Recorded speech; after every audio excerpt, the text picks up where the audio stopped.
Welcome back to another card making video. Thank you so much for watching. Today we will be creating a fall greetings card using products from Gina K Designs and Tonic Studios. All the supplies will be listed down below in the video description box. Make sure to click on the word more and the list of products will appear. Off screen, I cut the center of my card using my Gina K Designs Master Layouts 2 die set. I like the stitch border the die creates, and originally I created this fun fall greeting tag using the largest stitch tag die from Gina K Designs. It's from her tag trio die set, and I wanted to make a matching card to go with my tag. As you can see here, when I stamped my image 3 different times, I didn't make sure to line up my tag in the same spot, and so the tag shifted, creating the off-center stamped image. I will be using 2 stamp sets to create my card. The first stamp set will be from Gina K Designs. It is her Summer Silhouette stamp set, and I will be using the largest foliage down at the bottom. The other stamp set that I'm going to be using is from Tonic Studios. Now this stamp set was part of their stamp club and is no longer available. However, there are plenty of other companies out there that have a moon, whether it's a stencil or a stamp. And I know the most popular one right now would probably be the stencil from Tim Holtz. He has a great moon stencil that you can use if you don't have a moon in your stash or if you don't have that particular stamp set. Now, even though I did create a tag and I have an idea of what my card is going to look like, I am working with larger images. So before I start stamping, I will need to arrange them on my panel to make sure that I'm getting the proper spacing between the different images. And I also want to make sure that I leave room for my sentiment strip. So now that I have an idea of what my card is going to look like, I'm going to remove all my stamps except for the moon because that is going to be the first image that we are going to stamp. I am going to use a few Gina K Designs dye inks to create my moon. The first color I will be using is Wild Dandelion, and I'm going to ink up the entire stamp. For my second color, I will be using the color Sweet Mango. And when I use my Sweet Mango, I'm not going to ink up the entire stamp. In fact, I'm only going to ink around the edges and maybe a few spots here and there. I don't want to cover up the Wild Dandelion, I just want a few areas of Sweet Mango. And since I'm only touching the edges of the stamp, I'll need to blend out the harsh lines. And in order to do that, I'm going to bring in a small blending brush and lightly tap around the areas where I see those harsh lines, that they're the most noticeable. And that's where I'm going to be able to get that nice blend between the Wild Dandelion and the Sweet Mango. So now that we have our image stamped, we need to kind of tone down the moon a little. Right now it is a little too bright. I don't want the moon to be stark white, so I'm going to bring in my Gina K Designs Amalgam Ink and my Picket Fence Studio Pouncer. So using my pouncer, I am going to pounce on the amalgam ink on top of my moon. The color of the amalgam ink is called Whisper. Now this ink is very, very light, so I do need to put in a little bit of work to make sure that I'm toning down the moon. Now, even though I'm using my Whisper ink to mute the moon a little, I'm also going to bring in my Distress Oxide ink in the color Hickory Smoke. Using a small blending brush, I will apply the color Hickory Smoke. I also feel that this color is light enough to not interfere with any of the other colors, and it kind of gives a look of craters on the moon. Before we start ink blending our background, we need to create a mask for our moon. I will be using a post-it note to create my mask, but you could also use Gina K Designs Masking Magic to create the mask. I'm going to place the post-it note into my Misti and stamp my image. Now the image does not need to be perfect since it is a mask. We just need to be able to see the image so that we can fussy cut around it. Now I started off using my Whisper ink, but then I realized it was a little too light And again, it doesn't need to be perfect. I just need to be able to see where to cut around.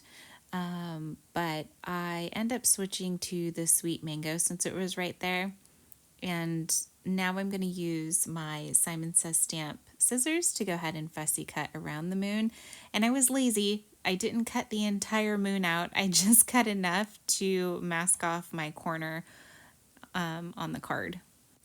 I will be using my Distress Oxide inks in the colors Wilted Violet, Stormy Sky, and Uncharted Mariner. I will apply my inks using a blending brush, and I'm going to start with the color Stormy Sky. I'm going to only ink blend the upper half of the card since we will be using two different colors to ink blend the lower portion of our card. And I'm going to make sure I'm getting even coverage with my Stormy Sky, and once I'm done applying the Stormy Sky, I'm going to come in with the color Uncharted Mariner. And with the Uncharted Mariner, I'm only going to apply the ink on the outer portion of the card, keeping the center the Stormy Sky. And you'll notice here there is a pretty significant transition line between the two colors. So I'm going to wipe off my blending brush onto a paper towel since I am coming back in with a lighter color. And then I'm going to bring back in the Stormy Sky to kind of blend into the Uncharted Mariner to make sure I don't have any harsh lines between the two colors. And once I'm done ink blending the two colors, I'm going to come in with a little Wilted Violet to kind of darken the edges a little bit. And I'm going to blend that into the Uncharted Mariner.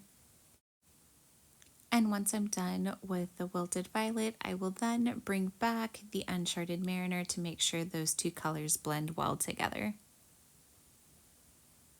Once I'm done liking how the blending is turning out, I'm going to clean off my work surface, and then we're going to go ahead and start with the bottom portion of our card. And here I'm going to be using the colors Scorched Timber and Vintage Photo. And again, I'm just going to repeat the same steps, starting with the color Vintage Photo. I'm going to ink blend the bottom portion of the card, and I want to make sure that when I start getting into the blue, that I'm careful blending the two colors because it'll start to turn green, mixing the brown and the blue. So I'm kind of going to keep it a little light towards the two colors. And then I'm going to bring in the Scorched Timber to really darken the bottom half of the card. And that's going to kind of give us a little bit of contrast. Not too much, but enough to give us a little bit more depth. And again, when I'm bringing the brown into the blue, I want to make sure that I'm not creating green. So just be mindful when ink blending the two colors together. And right here, it doesn't look the best, but that's okay. Just stick with it because we're actually going to stamp on top of that, and it's going to cover a lot of the imperfections. So I am using a tidy towel to clean my work surface. And I'm also going to use my Tim Holtz sprayer to spritz a little bit of water onto my card panel. Since Distress Oxide inks are water reactive, it just brings more texture to our card. So now it's time to add on our splatters. Using a white pigment ink re-inker, I am going to take a paintbrush and gently tap on my splatters. Normally I use white paint, but I could not find it, so I decided to use a re-inker, and that works just as well. And to help speed up the drying time, I'm actually going to use my heat tool to dry my panel, and I'm gonna, while the paper is still a little warm, I'm going to gently massage out the wrinkles. Bringing back the Misti, I am going to tape down my card so I don't run the risk of my card shifting. I don't want to make the same mistake as I did with my tag, so I just thought it was best to just tape it down. I'm going to line up my stamp, and we are going to heat emboss our image.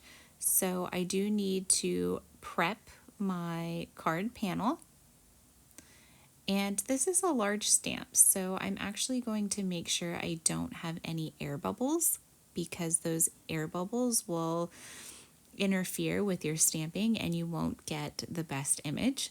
So again, we're gonna heat emboss our image. So I need to prep my card. I'm using an anti-static powder tool, which will allow the powder to only stick to our stamped image.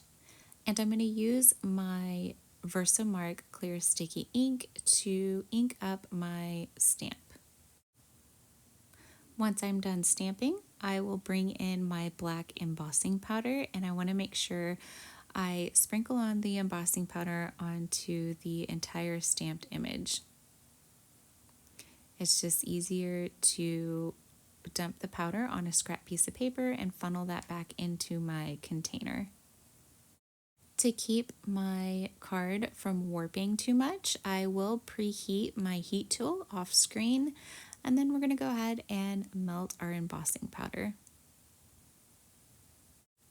This is probably my favorite part of embossing, is watching the powder melt. So now we're going to go ahead and work on the other stamped image that is going to be in the upper left-hand corner. Again, we're just repeating the same steps. We're going to go ahead and tape down our card so it doesn't shift, place our stamp onto our panel, close the Misti, prep our cardstock using an anti-static powder tool.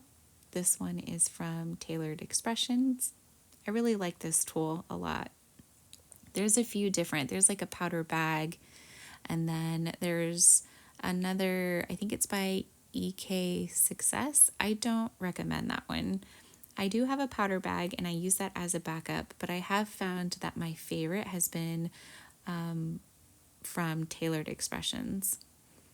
So again, using my Versamark ink to ink up my stamp, I did stamp it twice to make sure I get a nice impression.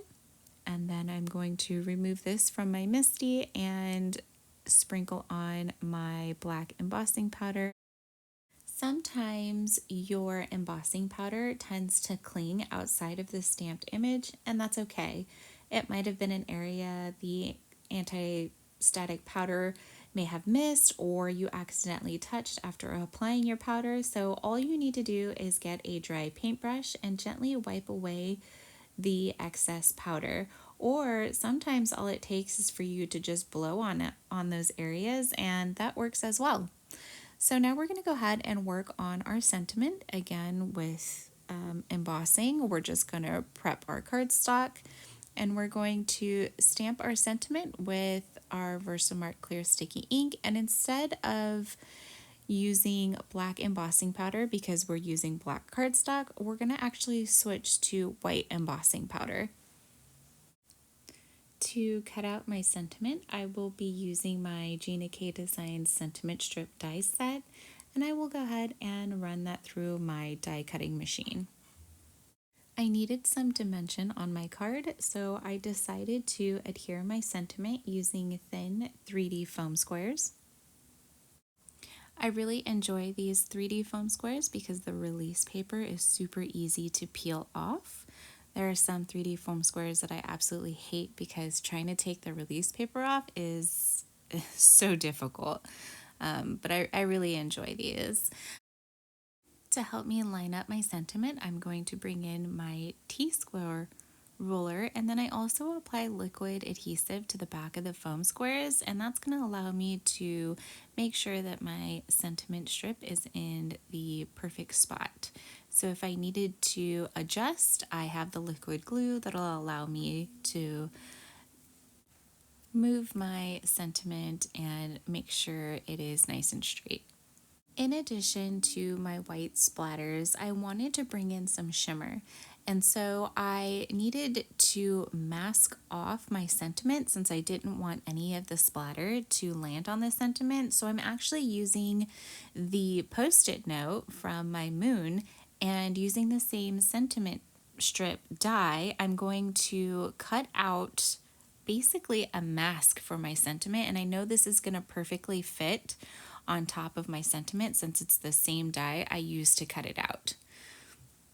For my shimmer, I am going to be bringing in my Distress Mica Stain in the color Frozen Fog, and I need to make sure that I shake my mica stain really well since the mica tends to settle at the bottom of the bottle.